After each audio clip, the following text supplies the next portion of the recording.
प्रेरित चरित्र अध्याय 1।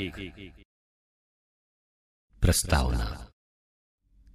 थियोफिलुस, मैंने अपनी पहली पुस्तक में उन सब बातों का वर्णन किया जिन्हें ईसा उस दिन तक करते और सिखाते रहे जिस दिन वो स्वर्ग में आरोहित कर लिए गए। उससे पहले ईसा ने अपने प्रेरितों को, जिन्हें उन्होंने स्वयं चुना था, पवित्र आत्मा द्वारा अपना कार्य सौंप दिया। ईसा ने अपने दुख भोग के बाद उन प्रेरितों को बहुत से प्रमाण दिए कि वो जीवित हैं। वो 40 दिन तक उन्हें दिखाई देते रहे और उनके साथ ईश्वर के राज्य के विषय में बात करते रहे। ईसा ने प्रेरितों के साथ भोजन करते समय उन्हें आदेश दिया कि वे यरूशलेम नहीं छोड़ें, बल्कि पिता ने जो प्रतिज्ञा की उसकी प्रतीक्षा करते रहें। उन्होंने कहा, मैंने तुम लोगों को उस प्रतिज्ञा के विषय में बता दिया है। योहन जल का बपतिस्मा देता था, परंतु थोड़े ही दिनों बाद तुम लोगों को पवित्र आत्मा का बपतिस्मा दिया जाएगा। ईसा का स्वर्गारोहण। जब वे ईसा के साथ एकत्र थे तो उन्होंने ये प्रश्न किया, प्रभु, क्या आप इस समय इज़राइल का राज्य पुनः स्थापित करेंगे? अपने निजी अधिकार से निश्चित किए हैं। तुम लोगों को उन्हें जानने का अधिकार नहीं है, किंतु पवित्र आत्मा तुम लोगों पर उतरेगा और तुम्हें सामर्थ्य प्रदान करेगा, और तुम लोग यरूशलेम, सारी यहूदिया और समारिया में तथा पृथ्वी के अंतिम छोर तक मेरे साक्षी होंगे। इतना कहने के बाद ईसा उनके देखते देखते आरोहित कर लिए गए और एक बादल ने उन्हें शिष्यों की आंखों से ओझल कर दिया। ईसा के चले जाते समय प्रेरित आकाश की ओर एकटक देख ही रहे थे कि उज्ज्वल वस्त्र पहने 2 पुरुष उनके पास अचानक आ खड़े हुए और बोले, गलीलियो, आप लोग आकाश की ओर क्यों देखते रहते हैं?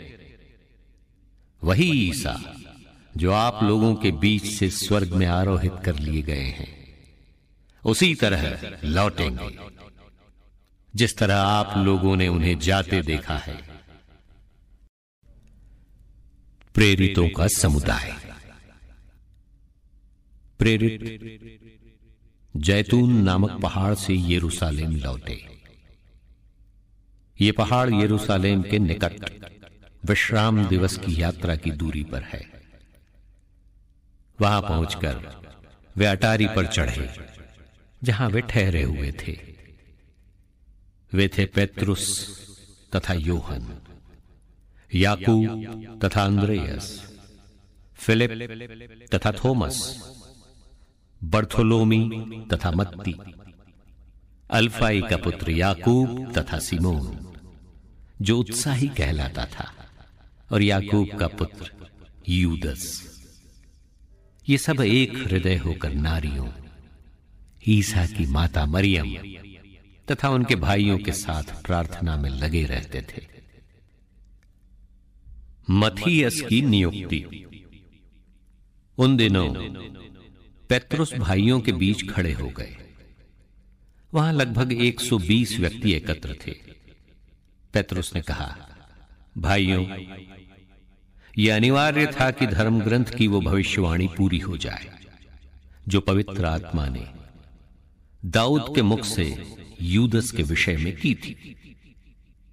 यूदस ईसा को गिरफ्तार करने वालों का अगुआ बन गया था।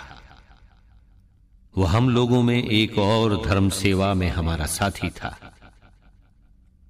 उसने अपने अधर्म की कमाई से एक खेत खरीदा, वो उसके मुंह के बल गिरा। उसका पेट फट गया और उसकी सारी आंतड़ियां बाहर निकल आई।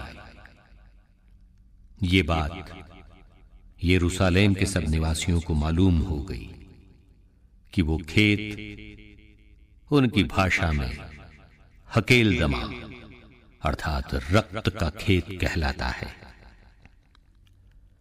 स्तोत्र संहिता में यह लिखा है, उसकी जमीन उजड़ जाए, उस पर कोई भी निवास नहीं करे और कोई दूसरा उसका पद ग्रहण करे।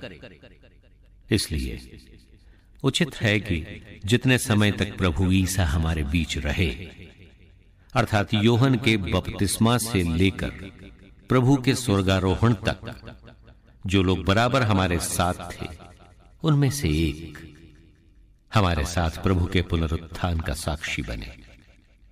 इस पर उन्होंने दो व्यक्तियों को प्रस्तुत किया, यूसुफ को जो बरसब्बास कहलाता था और जिसका दूसरा नाम युस्तुस था, और मत्थियस को।